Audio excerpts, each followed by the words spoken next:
فلا مضل له ومن يضلله فلا هادي له ونشهد أن لا إله إلا الله وحده لا شريك له ونشهد أن محمدا عبده ورسوله أما بعد فأعوذ بالله من الشيطان الرجيم بسم الله الرحمن الرحيم الحمد لله رب العالمين الرحمن الرحيم مالك يوم الدين إياك نعبد وإياك نستعين اهدنا الصراط المستقيم صراط الذين أنعمت عليهم غير المغضوب عليهم ولا الضالين صدق الله العظيم قال النبي صلى الله عليه وسلم لا صلاة إلا بفاتحة الكتاب أو كما قال النبي صلى الله عليه وسلم اللهم صل على سيدنا ونبينا وشفينا وحبيبنا ومولانا محمد صلى الله عليه وعلى آله وأصحابه وبارك وسلم اللهم صل على سيدنا ونبينا وشفينا وحبيبنا ومولانا محمد صلى الله عليه وعلى آله وأصحابه وبارك وسلم اللهم صل على محمد النبي الأمي وعلى آله وسلم تسليما اللهم اجعل نفسي مطمئنة تؤمن بلقائك وترضى بقضائك اللهم ارزقني فهم النبيين وحفظ المرسلين والملائكة المقربين اللهم عمّر لساني بذكرك وقلبي بخشيتك وسري بطاعتك وصلى الله على النبي وآله وسلم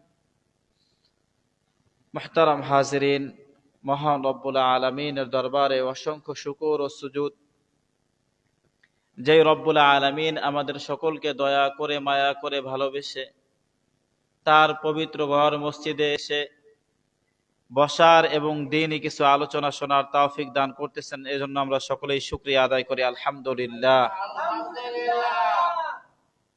মুহতারাম হাজিরিন ইনশাআল্লাহ আল্লাহ তাআলা যদি তৌফিক দান করে আজকের জুমায় আমরা আলোচনা করব সূরা ফাতিহার গুরুত্ব ও ফজিলত সম্পর্কে ইনশাআল্লাহ। তো মুহতারাম হাজিরিন তাফসীর গ্রন্থের মধ্যে অন্যতম গ্রন্থ তাফসীরে বাইজাবির মধ্যে সূরা ফাতিহার ৭টা নাম বর্ণনা করা হয়েছে। কয়টা নাম? ৭টা। একটা তো আমরা সবাই জানি সূরাতুল ফাতিহা। সূরা ফাতিহাকে ফাতিহা কেন বলা হয়েছে? বলে যে এই সূরার মাধ্যমে পবিত্র কালামুল্লাহ শরীফের আলোচনা শুরু হয়েছে। সূরা ফাতিহার মাধ্যমে কি হয়েছে? আল্লাহর কালামের কি হয়েছে? আলোচনা শুরু হয়েছে। এজন্য এই সূরার নামকরণ করছে সূরাতুল ফাতিহা। সূরা ফাতিহার অন্য আরেকটা নাম হইল কিতাবুল তথা ব্যাখ্যা করা হয়েছে ওইখানে যে পবিত্র কালামুল্লাহ শরীফের মধ্যে যতগুলো বিষয় আসছে প্রত্যেকটা বিষয়কে আল্লাহ তাআলা সূরা ফাতিহার এই সংক্ষিপ্ত 7টা আয়াতের মধ্যে ঢুকাই দিছে। সুবহানাল্লাহ। পুরা হোল কোরআনের মধ্যে যা আছে সূরা ফাতিহার 7 আয়াতের মধ্যে তা আছে। এজন্য মুফাসসিরিন ইকরাম অনেক সময় বলে থাকেন যে সেই ধরনের বিশ্বাস নিয়া কোন ব্যক্তি যদি সূরা ফাতিহা পাঠ করে, পুরা কালামুল্লাহ শরীফ পাঠ করলে যেই সওয়াব, এক সূরা ফাতিহা পড়লে সেই সওয়াব পাবে। কিন্তু বিশ্বাস সেই লেভেলের থাকা লাগবে। তৃতীয় আরেকটা নাম হইল সূরাতুল কাফিয়া। সূরা ফাতিহাকে সূরা কাফিয়া বলা হয় এই কারণে, পবিত্র কালামুল্লাহ শরীফের মধ্যে আল্লাহ তাআলা মোটামুটি 4 ধরনের আলোচনা আছে। কয় ধরনের? 4 ধরনের আলোচনা আছে। এই 4 ধরনের আলোচনা সূরা ফাতিহার মধ্যে পাওয়া যায়। এজন্য সূরা ফাতিহাকে বলা হয় কাফিয়া। সূরা ফাতিহার অন্য আরেকটা নাম হইল সূরাতুশ শিফা। সূরাতুশ শিফা, শিফা মানে হইল শুশ্রূষা, রোগ মুক্তি। এই পৃথিবীতে যত বড় ধরনের রোগ হোক না কেন, যত মারাত্মক লেভেলের রোগ হোক না কেন, কোন ব্যক্তির মুখ যদি পবিত্র থাকে, মুখ পবিত্র বলতে আমি বুঝাইতে চাইছি যেই জবান দিয়া হারাম পেটের ভিতরে ঢুকায় না, যেই জবান দিয়া মিথ্যা বলে না, যেই জবান দিয়া গীবাত শিকায়েত করে না, যেই জবান দিয়া পরনিন্দা করে না, এই ধরনের যদি জবান থাকে, আর সেই জবান দিয়া যদি পূর্ণ বিশ্বাস নিয়া কোন ব্যক্তি সূরা ফাতিহা পাঠ করে, তাহলে পাঠ করে ফুৎকার দিলে সাথে সাথে ওই রোগ মুক্তি হয়ে যাবে। আফসোসের বিষয় হলো সত্য, সূরা ফাতিহার মধ্যে তো আল্লাহ তাআলা সমস্ত ম্যাটেরিয়ালস রাইখা দিছে। রোগ থেকে শিফা লাভের জন্য যা যা লাগবে সূরা ফাতিহার মধ্যে তা আছে, কিন্তু আমাদের সেই ধরনের জবান নাই, সেই ধরনের মুখ নাই। ঠিক কিনা বলেন? তো বলছিলাম সূরাতুল ফাতিহার একটা নাম হলো সূরাতুশ শিফা, তাই না? এখন বিষয়টা হইল, কোন ব্যক্তি যদি সূরা ফাতিহা পড়ে রোগ থেকে মুক্তি লাভ করতে চায়, তার জন্য করণীয় কি, করবে কি, সে কিভাবে ফুৎকার দেবে? এটার সিস্টেম হইল, আলোচনার মধ্যে দেখলাম যে আমাদের আসলাফরা লিখছেন সূরা ফাতিহাকে 7 বার পড়ে হাতের মধ্যে ফু দিবে। হাতের মধ্যে ফু দেওয়ার পরে যেই ব্যক্তি অসুস্থ, ওই ব্যক্তি নিজের শরীরে মাসিহ করবে। তাহলে ইনশাআল্লাহ আল্লাহ তাআলা যদি চায়, আর পূর্ণ মাত্রায় যদি আল্লাহর কালামের উপরে বিশ্বাস থাকে, তাহলে আল্লাহ তাআলা রোগ থেকে মুক্তি দান করবেন। আর অন্য ব্যক্তির যদি কোনো মানুষ ঝাড়ফুঁক করে দেয়, তাহলে করণীয় হইল 7 বার সূরা ফাতিহা পাঠ করে হাতে ফু দেবে, তারপর ওই ব্যক্তির মাথা মাসে করে দেবে, মাথা মুইছা দেবে, অথবা ওই ব্যক্তির গায়ে ফু দিয়ে দিবে। আমার কথা বুঝতে পারতেছেন? তো এই আমলগুলা করা, আল্লাহ তাআলার কালামুল্লাহর উপরে পূর্ণ বিশ্বাস নিয়ে এই আমলগুলা করা।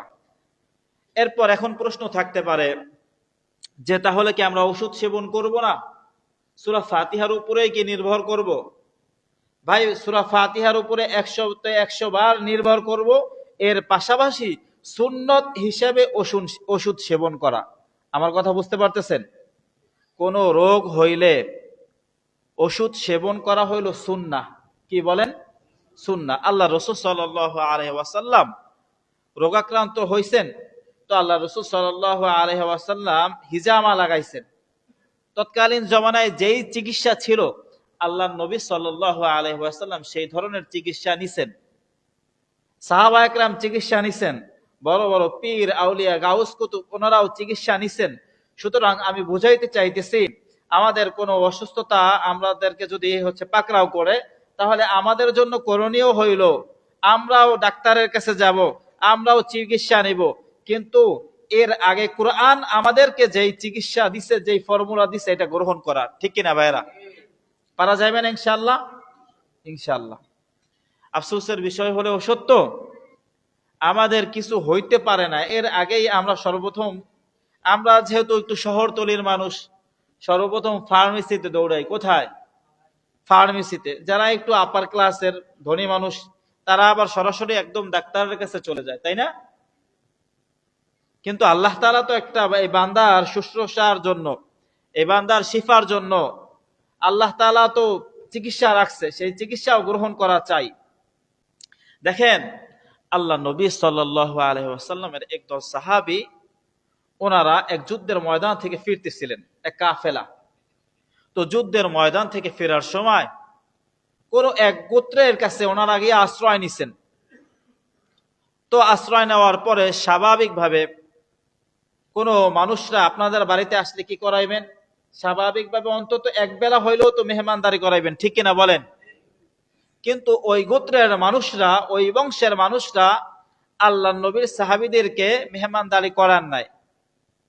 অথচ আল্লাহ রাসূল সাল্লাল্লাহু আলাইহি ওয়াসাল্লামের এক হাদিস, মান কানা ইউমিনু বিল্লাহি ওয়াল ইয়াউমিল আখির, তোমাদের মধ্যকার যে ব্যক্তি আল্লাহ এবং পরকালে বিশ্বাস রাখো, ফালইউকরিম যায়ফাহু, তারা যেন তাদের মেহমানদেরকে সম্মান করো।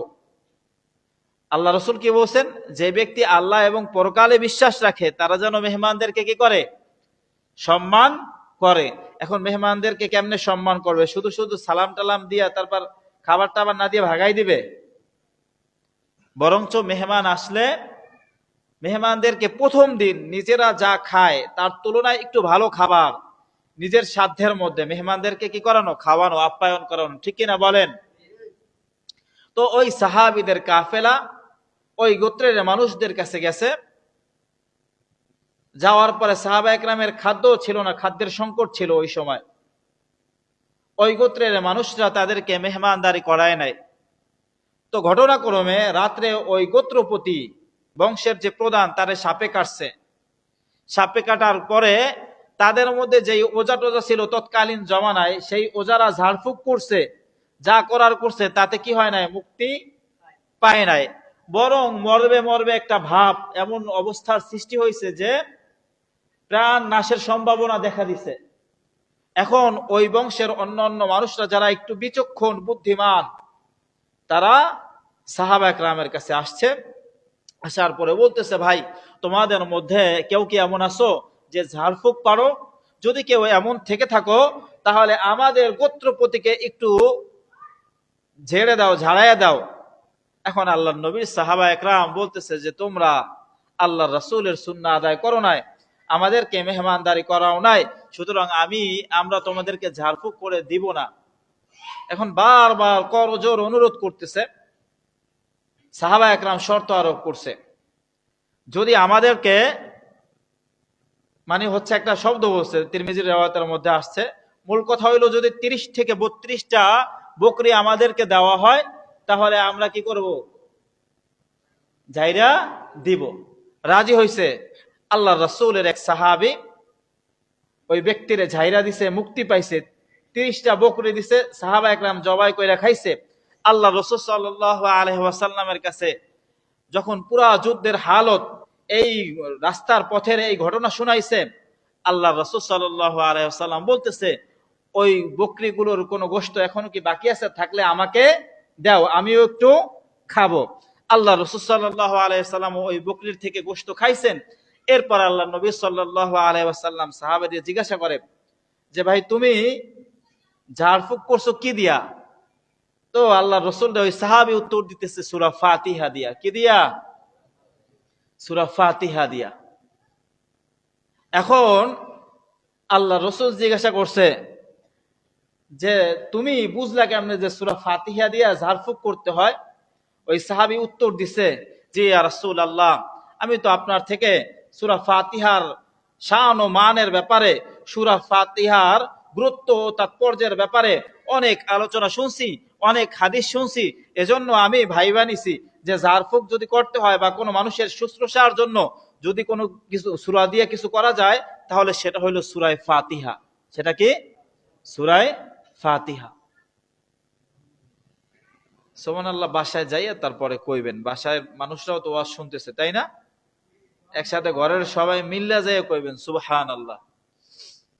যাই হোক, যেই কথা বলতেছি, তো আফসোসের বিষয় হলো সত্য, আমরা যদি 100 মুসল্লিদের মধ্যে ভোট নেই, 95 মুসল্লি এমন পাওয়া যাবে যে বিশুদ্ধভাবে সূরা ফাতিহা জানে না। ঠিক কিনা বলেন? আসতে বললেন, মনে হয় সবাই পারেন। 95 মুসল্লি এমন পাওয়া যাইবে বিশুদ্ধভাবে সূরা ফাতিহা পারে না। আচ্ছা, এই যে পারতেছেন না, শিখতেছেন না, এটা কার ব্যর্থতা? নিজস্ব ব্যর্থতার কারণে শাস্তি কে পাইবে? এইটা কত সুন্দর বুঝতেছেন যে নিজস্ব ব্যর্থতা, শাস্তিও যারা আমরা শিখতেছি না তারা পাবো। কিন্তু তারপরও আমাদের অন্তরটা একটু মনে চায় না যে আমি যাই, একজন অন্তত মক্তবের শিক্ষকের কাছে যাই, একজন আলেমের কাছে যাই, তার নির্দিষ্ট একটা সময় দেই, আমি সূরা ফাতিহা সহ আর 10টা সূরা একটু ঠিক করে নেই, শিক্ষা নেই। এই চিন্তা চেতনা আমাদের মধ্যে নাই। অথচ প্রিয় ভাই আমার,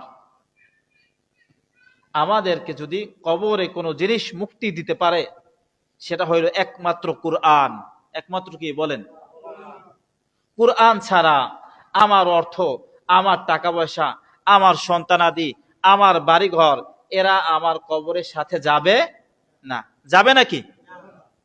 কশ্চিন কালেও যাবে না। এক ওয়াকিয়া বলতেছি, শুনেন। দারুল উলুম দেওবন্দের এক তালেবুল ইলম, এই তালেবুল ইলম বড় বুজুর্গ মানুষ ছিলেন। উনি যেই এলাকায় লজিন থাকতেন, ওই এলাকা দিয়া একদিন যাইতেছিলেন। যাওয়ার পথে ঘটনাক্রমে পথিমধ্যে এক জানাজা পড়ছে।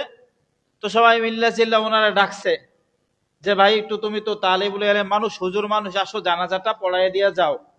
তো উনি জানাজা পড়াইছেন। জানাজা পড়াইতে গিয়া ভুল ক্রমে মাদ্রাসার যে আইডেন্টি থাকে, আইডি কার্ড, ওই আইডি কার্ড কবর দিতে গিয়া কবরের মধ্যে কি হয়েছে? পইরা গেছে। এখন কবরের মধ্যে পইরা যাওয়ার পরে ওই তালেবুল ইলম তো মাদ্রাসায় চলে গেছে। কিছুদিন পরে আইডি কার্ড খুঁজে পায় না। মাদ্রাসায়ও চাইছে তোমার আইডি কার্ড কোথায়, খুঁজা পাইতেছে না। লোকটা চিন্তা করতেছে, তালেবুল ইলম চিন্তা করে, কি করলাম, আমার আইডি কার্ডটা যেখানে থাকে সেখানে খুঁজছে, মাদ্রাসায় খুঁজছে, আশপাশে খুঁজছে, কোথাও পায় না। এক পর্যায়ে ওনার মনে পড়ছে যে হয়তোবা আমি ওই জায়গায়, ওই মাকবারার মধ্যে একটা মাইয়াতকে দাফন করছিলাম, তো সেই কবরের মধ্যে পড়তে পারে। তো উনি ওই ছাত্র যাইয়া কবর খুঁড়ছে। খুঁড়ার পরে দেখে কবর থেকে গ্রান আর গ্রান। 1 সপ্তাহ 10 দিন হয়েছে, লাশ পচবে তো দূরের কথা, কাপড়ের মধ্যে মাটির স্পটও লাগে নাই। এখন পুরা এলাকায় ঘটনা ছড়ায় গেছে। ছড়ায় যাওয়ার পরে মানুষজন খুঁজতে শুরু করছে, তৎকালীন বুজুর্গরা খুঁজতে শুরু করছে যে এই মহিলার এমন কি আমল আছে, যেই আমলের কারণে ওনার লাশটা তো পচলোই না, কাপড়ের মধ্যেও একটু স্পট পড়লো না, কবর খনন করার সাথে সাথে জান্নাতের ঘ্রাণ বইতেছে। কি এমন আমল করছে, এটা আমাদের জানা দরকার। সবাই খোঁজ করতেছে। খোঁজ করার পরে জানতে পারলো এই যে মহিলা মারা গেছে, তার তো তেমন কোনো নেক আমল নাই। এ তো একটা ভিক্ষুক মানুষ, এ বাড়িতে ঘুরে ঘুরে ভিক্ষা করত। তবে ওনার পাশের বাড়ির মানুষদের কাছে খোঁজ নিয়ে জানা গেছে যে এই মহিলা কোরআন পড়তে জানতো না। প্রতিদিন সন্ধ্যার পরে মাগরিবের সালাত আদায় করার পরে কোরআন নিয়ে বসতো, আর হাত দিয়া কোরআনের অক্ষরগুলোকে টানতো, আর চোখ থেকে পানি ফেলাইতো, আর বলতো, মাওলা তোমার কালাম আমি তো পড়তে জানি না, তোমার সাথে কথা বলাও আমার হয় না, আল্লাহ তুমি আমারে মাফ কইরা দিও। আমি যে এই কালামের উপরে হাত রাখছি, এই উসিলায় তুমি আমার কবরে আযাবকে মাফ কইরা দিও। প্রতিদিন এইভাবে অশ্রু ফালাইতে থাকতো, আর কোরআন নিয়ে বসে থাকতো, পড়তে কিন্তু জানতো না।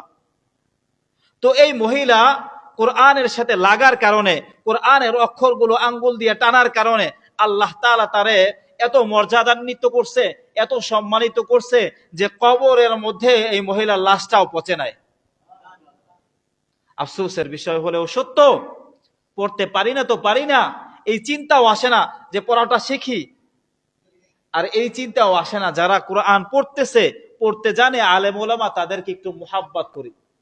অথচ আল্লাহ নবী সাল্লাল্লাহু আলাইহি ওয়াসাল্লামের স্পষ্ট হাদিস, কুন আলিমান আও মুতাআল্লিমান, হয় তুমি আলেম হও অথবা তালিবুল ইলম হও, অথবা আলেমদেরকে সাহায্যকারী হও, অথবা আলেমদেরকে মুহাব্বতকারী হও। সাবধান সাবধান উম্মত, 5 নাম্বারটা হইও না।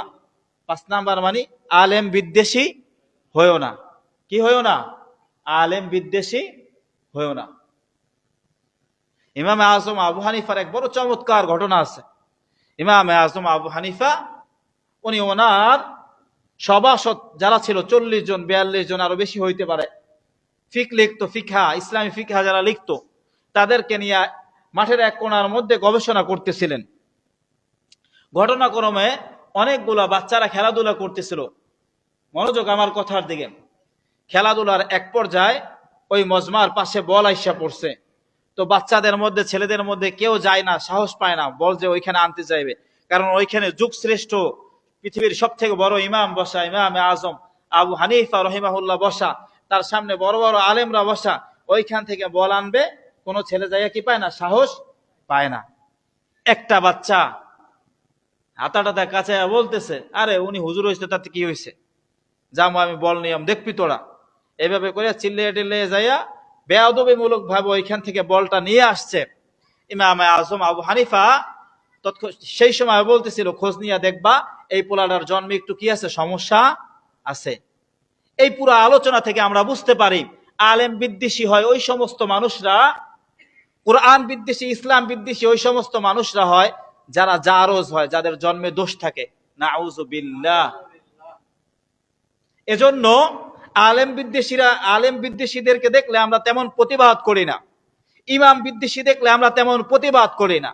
তার কারণ হইল, ওর প্রতিবাদ কইলে কি হইবে, ওর জন্মেই তো কি বলেন না, সমস্যা। ওর জন্মে কি আছে, সমস্যা আছে। তো যার জন্মে সমস্যা আছে তার প্রতিবাদ কইলে আপনি কি করবেন, কিছু করতে পারবেন? গোড়াই তো ডিফিট। এজন্য প্রিয় ভাই আমার, কোরআনের সাথে লেগে থাকা, মসজিদ মাদ্রাসার সাথে লেগে থাকা, যাদের অন্তর মসজিদের সাথে লেগে থাকবে, তাদের ব্যাপারে হাদিসে কুদসির মধ্যে আলোচনা আসছে যে যেই সমস্ত ব্যক্তিদেরকে কিয়ামতের ময়দানে আরশের নিচে বিশেষ ছায়া প্রদান করা হইবে, সূর্য মাথার 1 বিঘাত উপরে থাকা অবস্থায়ও তাদের গায়ে ওই সূর্যের কঠিন আলো স্পষ্ট করবে না, তাপমাত্রা লাগবে না। ওই সমস্ত ব্যক্তিদের মধ্যে এক ধরনের ব্যক্তি হইল তারা যাদের অন্তর মসজিদ মুখী থাকে, মসজিদের সাথে লেগে থাকে। সুবহানাল্লাহ। আফসোসের বিষয় হলেও সত্য, আমাদের সবার অন্তর লেগে থাকে বাজারের সাথে। কিসের সাথে বলেন না? বাজারের সাথে। অথচ আবু হুরায়রা থেকে বর্ণিত, আল্লাহর রাসূল সাল্লাল্লাহু আলাইহি ওয়াসাল্লাম বলেন, আহাব্বুল বিলাদি ইলাল্লাহি মাসাজিদুহা ওয়া আবগাদুল বিলাদি ইলাল্লাহি আসওয়াকুহা। আল্লাহ তাআলার কাছে সব থেকে মূল্যবান জায়গা হইল মসজিদ। সব থেকে মূল্যবান জায়গা কি? আর সব থেকে নিকৃষ্ট জায়গা হইল বাজার। আমি আমার উস্তাজ মুহতারাম থেকে একটা আলোচনা শুনছি। হুজুর আমাদেরকে বলতেন, দর্শে প্রায় বলতেন, বাজারে বেশি বেশি গেলে ধরা খাইলে হুজুরের কাছে হুজুর প্রায় বলতেন যে বাজারে খালি ঘুরতে থাকো, বাজারের মধ্যে ইবলিসের বাচ্চা জন্ম হয়। কি জন্ম হয়? জোরে কর না। ইবলিসের বাচ্চা জন্ম হয়। প্রসেস হইল, ইবলিসের রানে রানে ঘষা লাগলে এই বাচ্চা জন্ম হয়ে যায়। রানে রানে ঘষা লাগলে কি হয়? বাচ্চা জন্ম হয়। একবারে 1000 জন্ম হয়। কত হাজার? যারা বাজারে যায় অনর্থক ঘুরতে থাকে, এদের সাথে আবার আসে ওগুলা বাসায়। এদের সাথে কি এই শয়তানগুলা বাসায় আসে। বাসায় আসার পরে দেখবেন অনেক পুরুষ এমন থাকে, তরকারি একটু ঝাল কেন হয়েছে এজন্য বউরে ওসানি শুরু করে। আসানা নাকি নাই? একটু ঘুমাই গেছে কি লাগে, সে ভাত খাইবে, উঠতে দেরি হয়েছে, দরজা খুলতে দেরি হয়েছে, মায়ের শুরু করে। আছে না? আছে। তরকারি ঠান্ডা কি লাগে, মায়ের শুরু করে। মানে সারাদিন বাজারে ঘুরছে, শয়তান 20,000 সাথে আইছে। শয়তান কত হাজার আসছে? 20,000 আসছে। কারণ বাজারের কোনায় কোনায় শয়তান দাঁড়ায় দাঁড়ায়া, শয়তান হাড়া চলা করে। রানে রানে ঘষা লাগলে প্রত্যেক ঘষায় ঘষায় 1000 করে বাচ্চা জন্ম হয়। ওই বাচ্চা শয়তান গুলা অনর্থক কামে যারা বাজারে ঘুরে তাদের মধ্যে আসে। আমার কথা বুঝতেছেন? চিন্তা করবেন, মনে মনে কইবেন, হুজুর আপনি এইসব কথা পান কই? রেফারেন্স লাগলে প্রত্যেকটা আমাদের আইবেন দিমু তো। আফসোসের বিষয় হলো আপনারা তো ছাত্র রাখার পাগল। কি কয় এলাকার এলাকার মুসল্লিরা, আমার এই এলাকায় কেউ কয় না হয়তো বা, আলহামদুলিল্লাহ, কয় কি হুজুর রাখবো ফাও ফাও বেশি টাকা পয়সা দিয়া, একটা ছাত্র রাখ। কি রাখ? একটা ছাত্র রাখ, চার 4-5 ওয়াক্ত পড়াইবে, বাস খাইবে টাইবে, 2000 টাকা দিমু, বাস মান্তি হদ দিয়া মসজিদ চললেই হইছে। ঠিক কিনা বলেন না? মান্তি হদ দিয়া মসজিদ চললে হইবে না। একটা ফতোয়ার সমস্যা হইলে সেই সময় কি করবে? কি করবে বলেন? নামাজ হয়েছে না না হয়েছে বুঝবে? তলবে এলেম কেমনে বুঝবে? আমাদের তো কষ্ট হয়ে যায় অনেক বিষয় চিন্তা ভাবনা করে, যে 5-6 জনের মত নিয়ে তারপর একটা ফতোয়া রেডি করা লাগে, 2-3 দিন লাগে একটা বিষয় হল করতে। তো একটা ছাত্র কি বুঝে? আমারে বুঝেন, কি বুঝে? পাগল হয়ে যায় মানুষজন, আহামক, আস্তা আহামক। মানে নিজে একজন শ্রেষ্ঠ ইমামের পিছনে নামাজ পড়বে এই চিন্তা চেতনা নাই।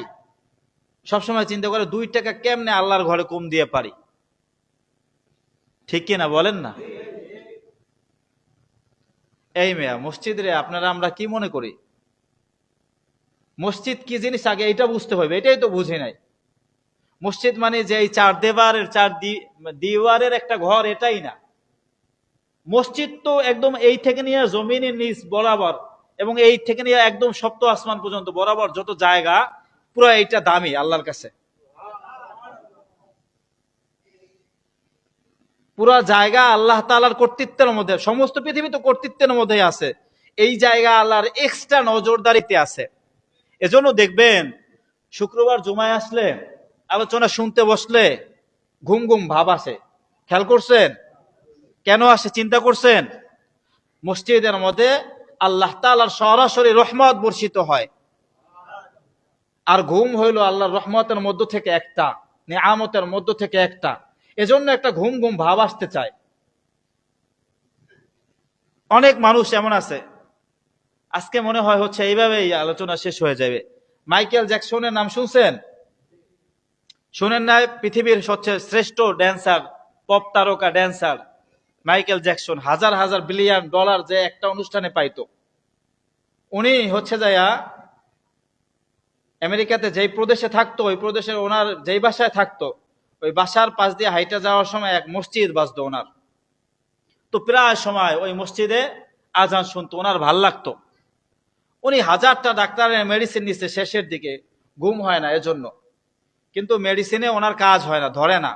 ঘুমের ট্যাবলেটের একটা সিস্টেম হইলো, আপনি এখন যেটা খাইতেছেন 5 টাকা দামেরটা, 6 মাস পরে ওইটাই আর কাজ হইবে না, এরপর আবার 8 টাকা দামেরটা লাগবে। আবার 6 মাস পরে 8 টাকা দামেরটাই আর কাজ হইবে না, 10 টাকা দামেরটা লাগবে। ঠিক কিনা বলেন? ঠিক অনুরূপ গ্যাস্ট্রিকের সিস্টেমটাও কিন্তু এটাই। তো উনি হচ্ছে ডোজের পর ডোজ বাড়াইতেছে, ভালো ভালো পৃথিবীর মধ্যে শ্রেষ্ঠ ডাক্তারদের পরামর্শ নিতেছে, কিন্তু ঘুম ঠিক মতো হয় না। তো ঘটনাক্রমে উনি এক ইসলামী মুসলিম ডাক্তারের কাছে গেছে। ওনাকে মুসলিম ডাক্তার পরামর্শ দিচ্ছে যে আপনার যেহেতু ঘুম হয় না, আপনাকে একটা আমি পরামর্শ দিতে পারি। দেখেন, এটা একটা হচ্ছে যে প্রসেস। আপনি হচ্ছে যে মুসলিমদের যেই ধর্মগ্রহণ, মুসলিমদের যেই ধর্মীয় উপাসনালয় আছে তথা মসজিদ, সেই মসজিদের মধ্যে সময় দিয়ে দেখতে পারেন আপনার ঘুম হয় কি হয় না। তো ঘটনাক্রমে উনি একদিন মসজিদে আসছে ট্রাই করার জন্য। তো উনি বলতেছে যে আমার 5-7 বছরের মধ্যে আজকে আইসা যে আমি বসছি, বসার পরে আমি ঘুমাই পড়ছি, এটা আমার বেটার ঘুম ছিল। সুবহানাল্লাহ বলবেন না? তার কারণ হইল মসজিদে রহমত বর্ষিত হয় সরাসরি। মসজিদে কি হয়? সরাসরি আল্লাহ তাআলার রহমত বর্ষিত হয়। আমাদের জাতির পিতা ইব্রাহিম আলাইহিস সালাতু ওয়াস সালাম বাইতুল্লাহ নির্মাণ করছে তার ছেলে ইসমাইল আলাইহিস সালাম সহকারে। বাইতুল্লাহ নির্মাণ করার পরে আল্লাহ তাআলার কাছে দোয়া করছে। দোয়ার এক পর্যায়ে কিছু পাথর বাঁচছে, বাঁচার পরে আল্লাহ তাআলার কাছে জিজ্ঞাসা করছে ইব্রাহিম আলাইহিস সালাম যে এই বেঁচে যাওয়া পাথরগুলোকে কি করব? তো আল্লাহ তাআলা পরামর্শ দিচ্ছে জিবরিল আমিনের মাধ্যমে যে উপরে আসমানের দিকে নিক্ষেপ করা হোক।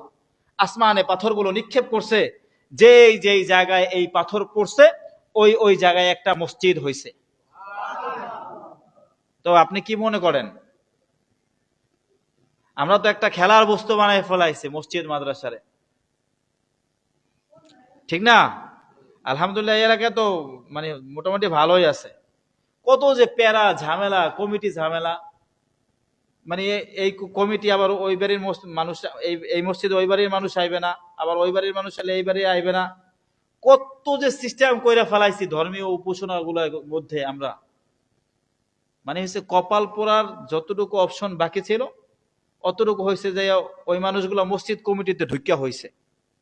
আচ্ছা আমাকে বলেন তো, মসজিদ কমিটিতে ঢোকার পরে মানুষের দায়িত্ব এবং কর্তব্য আছে না? এটা তো আর খেলার জায়গা না, এটা তো আল্লাহ তাআলার ঘর। নিজের বাসা নিজের বাড়ির যতটুকু দায়িত্ব তার থেকে মসজিদের দায়িত্ব কর্তব্য গুরুত্বপূর্ণ বেশি নাকি কম বলেন? তো কিছু সমাজের মধ্যে কিছু মানুষ এমন থাকে যে কপাল পোড়ার যতটুকু বাকি থাকে মসজিদ কমিটিতে ঢুকে অতটুকু কইরা ফেলায়। মানে নিজের সর্বনাশের যতটুকু বাকি মসজিদ কমিটিতে ঢুকে কি করে? অতটুকু করে সর্বনাশ কইরা ফেলায়। আল্লাহ তাআলা আমাদেরকে এই জায়গাগুলো থেকে হেফাজত করুক, আমিন। আমি যেই জায়গায় ছিলাম কিয়ামতের ময়দানে ভয়ানক পরিস্থিতির মধ্যে 7 শ্রেণীর মানুষ আরশের নিচে ছায়া পাইবে। তাদের মধ্যে 1 শ্রেণীর মানুষ হইল তারা যাদের অন্তর মসজিদ মুখী থাকে, যাদের অন্তর মসজিদের সাথে লেগে থাকে। এটার ব্যাখ্যা দিছে মোল্লা আলী কারি রহিমাহুল্লাহ। এটার ব্যাখ্যা দিছে এইভাবে, তারা হইল ওই সমস্ত মানুষ যারা আসর নামাজ পড়া যায়, যাওয়ার পরে আবার মাগরিবের নামাজের জন্য তাদের অন্তর উদ্গ্রীব হয়ে থাকে। হ্যাঁ, তাদের অন্তর বেকুল হয়ে থাকে যে মাগরিবের আজান কখন হইবে, আমি মাগরিবের নামাজে যাব। এরপর মাগরিব শেষ হইলে এশার জন্য আবার বেকুল হয়ে থাকে। এই সমস্ত ব্যক্তিরা যারা আছে তাদের অন্তর হইল মসজিদের সাথে লাগা, তারা কিয়ামতের ময়দানে ওই ভয়ানক পরিস্থিতির মধ্যে আরশের নিচে ছায়া পাইবে। তো কি বুঝলেন? এটা তো আমরা আজকে যে আলোচনা করতেছি পুরা টোটাল আলোচনা যাইতেছে সূরা ফাতিহার ফজিলাত কেন্দ্রিক। এখন পর্যন্ত আলোচনা শুরুই করতে পারি নাই। তো সূরা ফাতিহার মোটামুটি 4টা নাম বলা হয়েছে। সূরাতুল ফাতিহা একটা, সূরাতুল হামদ 2টা, সূরাতুল কিতাবুল 3টা, সূরাতুল শাফিয়া বা সূরাতুল শিফা 4টা, আর হইল সূরাতুল কাফিয়া 5টা। শিফা বলছিলাম এর জন্য কোন ব্যক্তি যদি অসুস্থ হয় সূরা ফাতিহা 7 বার পড়ার পরে হাতের মধ্যে ফুৎকার দিয়ে এইভাবে তারপর গায়ের মধ্যে মাসেহ করলে, পূর্ণ বিশ্বাস যদি থাকে আল্লাহ তাআলার উপরে, তাহলে আল্লাহ তাআলা যত বড় কঠিন রোগ হোক না কেন আল্লাহ তাআলা অবশ্যই অবশ্যই পূর্ণ বিশ্বাস নিয়ে ফুৎকার দিয়ে আল্লাহ ওই রোগ থেকে মুক্তি দান করবে। বিশ্বাস পূর্ণ মাত্রায় লাগবে, মূল বিষয় পূর্ণ মাত্রায় বিশ্বাস লাগবে। খেলাধুলা কইরা একটু অসুস্থ হয়েছে, যাই হুজুর একটু ঝাড়াই আহি, ও জানি আমাকে হুজুর যে হুজুর অত বন্ড কোনো কাম টাম হইবে না, ঝাড়াইলে যাই একটু কি করি ঝাড়াই আসি, এই ধরনের একটা কাজ হইবে না। কিন্তু বুঝতেছেন, বিশ্বাস থাকা লাগবে সূরা ফাতিহার উপরে পূর্ণাঙ্গ। এবার আসেন সূরা ফাতিহার কত গুরুত্ব দেখেন। এই পৃথিবীতে আমি আবার বলে দিছি, যত নামাজ আছে, যত কি আছে নামাজ, জানাজা কিন্তু দোয়া। জানাজা কি না নামাজ না, জানাজা কি দোয়া। যত নামাজ আছে প্রত্যেক নামাজের মধ্যে সূরা ফাতিহা পড়ে নাকি পড়ে না বলেন তো? আল্লাহ রাসূল সাল্লাল্লাহু আলাইহি ওয়াসাল্লাম হাদিসের মধ্যে বলেন, লা সলাতা ইল্লা বিফাতিহাতিল কিতাব। মুসলিমের রিওয়ায়াত। আল্লাহ রাসূল বলেন, লা সলাতা ইল্লা বিফাতিহাতিল কিতাব। সূরা ফাতিহা ব্যতীত কোনো নামাজ নাই। সূরা ফাতিহা ব্যতীত কি নাই? কোনো নামাজ নাই। আছে নাকি? এখন প্রশ্ন জাগতে পারে যে যেই সমস্ত ব্যক্তিরা ইমামের পিছনে মুক্তাদি হয় তারা কি সূরা ফাতিহা পড়বে নাকি পড়বে না? এক কথায় উত্তর হইল, হানাফি মাযহাবের যে সমস্ত লোক আমরা আছি, আমাদের জন্য ইমামের কেরাতেই আমাদের কেরাত। ঠিক কিনা বলেন? ইমামের কেরাতেই আমাদের কেরাত। ইমাম সূরা ফাতিহা পড়ছে, আমারটা পড়া হয়ে গেছে। ইমাম সূরা ফাতিহা পড়া অন্য সূরা মিলাইছে, আমারটা পড়া হয়ে গেছে। হানাফি মাসলাকের জন্য এই বিধান। আহলে হাদিস কিছু ভাইরা আছে তারা বলতে চায় যে লা সলাতা ইল্লা বিফাতিহাতিল কিতাব, সূরা ফাতিহা ব্যতীত কোনো নামাজ নাই। এর মানে হইল যে ইমামেরও সূরা ফাতিহা পড়তে হইবে, মুক্তাদি পিছনে যে থাকবে এরও সূরা ফাতিহা পড়তে হইবে। এখন আমার প্রশ্নের উত্তর দেন ভাই, একটা গাড়িতে ড্রাইভার একজন থাকে নাকি 5-6 জন? 5-6 জন যদিও থাকে, তারপরও চালায় কয়জন?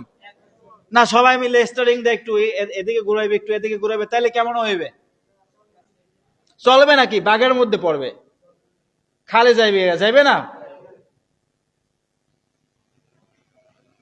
তো এক মসজিদের মধ্যে এক জামাত চলাকালীন অবস্থায় সূরা ফাতিহা কয়জন আর থাকবে?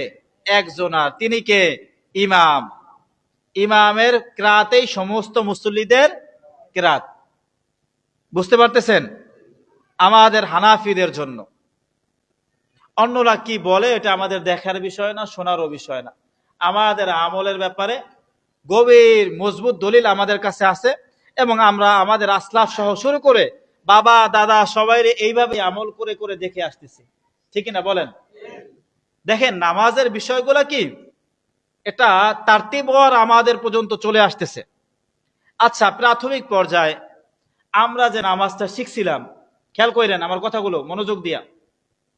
আমরা যে নামাজ শিখছি, মাগরিব 5 রাকাত, মানে 3 রাকাত ফরজ, 2 রাকাত সুন্নাত। জোহরে পড়ি 10 রাকাত, 4 রাকাত ফরজ, 6 রাকাত সুন্নাত। এই যে নামাজ, এই সিস্টেম আমি শিখছি, এই সিস্টেমটা কি আমরা পয়রা পয়রা আগে শিখছিলাম নাকি আমাদের মুরব্বীদেরকে দেখে শিখছিলাম? জোরে বললেন, কাদের দেখা? মুরব্বীদেরকে দেখে শিখছি না? আমাদের মুরব্বীরা আবার পয়রা শেখে নাই, তারা আবার তাদের মুরব্বীদেরকে দেখা শিখছে। তাদের মুরব্বীরা আবার পয়রা শেখে নাই, তারা তাদের মুরব্বীদেরকে দেখা শিখছে। এইভাবে শিখতে শিখতে শিখতে শিখতে একদম আল্লাহ রাসূল সাল্লাল্লাহু আলাইহি ওয়াসাল্লাম যেইভাবে নামাজ পড়ছেন, আমরা ঠিক ওইভাবেই নামাজ পড়ি। সুবহানাল্লাহ কি বাসা যায় কইবেন? এখন প্রশ্ন জাগতে পারে যে কিছু ভাইদেরকে তো আমরা দেখি, এই যে মাঝে মাঝে হাত এই জায়গায় উড়ায়, দেখছেন? এই জায়গায় বাঁধে, দেখছেন? এইভাবে চেগায় দাঁড়ায়, দেখছেন?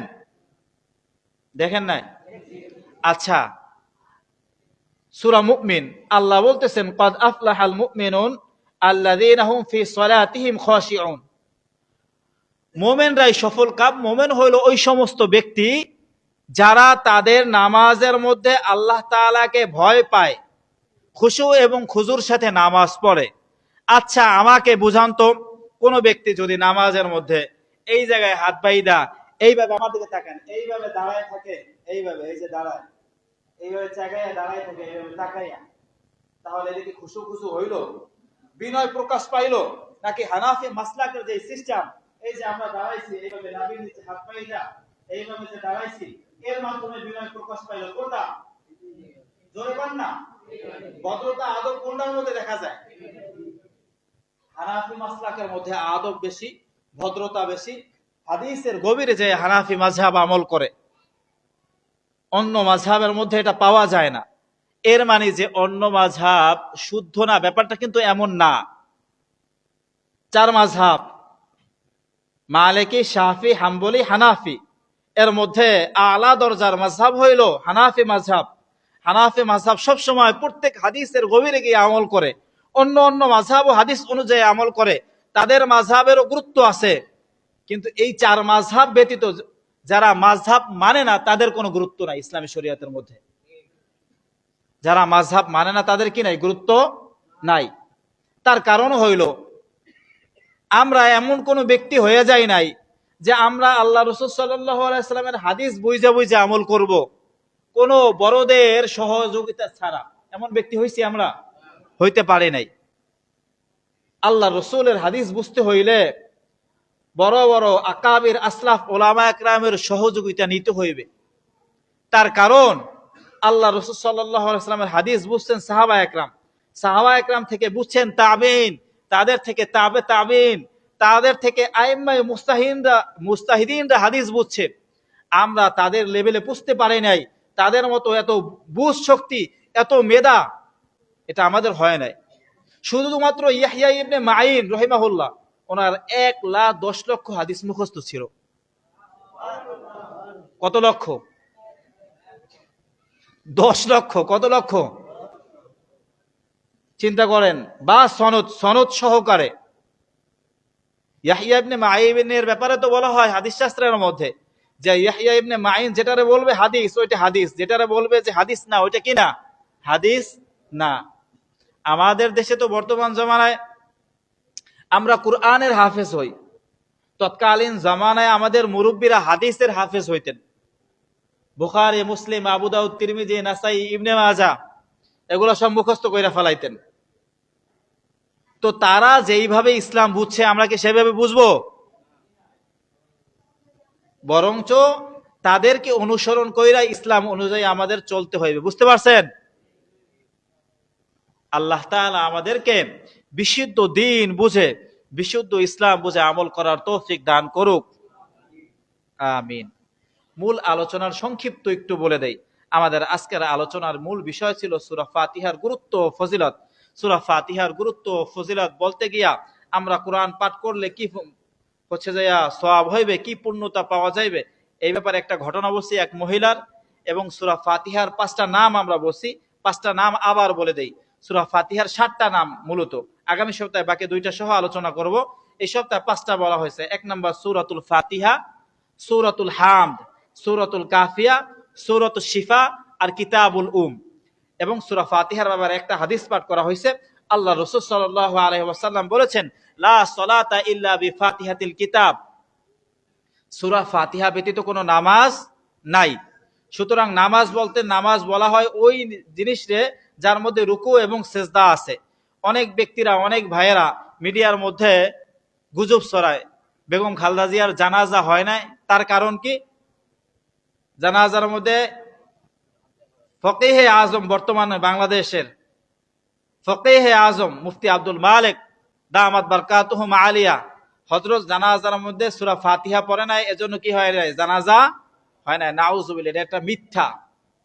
এটা কি বলেন? একটা, কারণ জানাজার মধ্যে সূরা ফাতিহা তো নাই, এই পড়বে কিসের জন্য বলেন?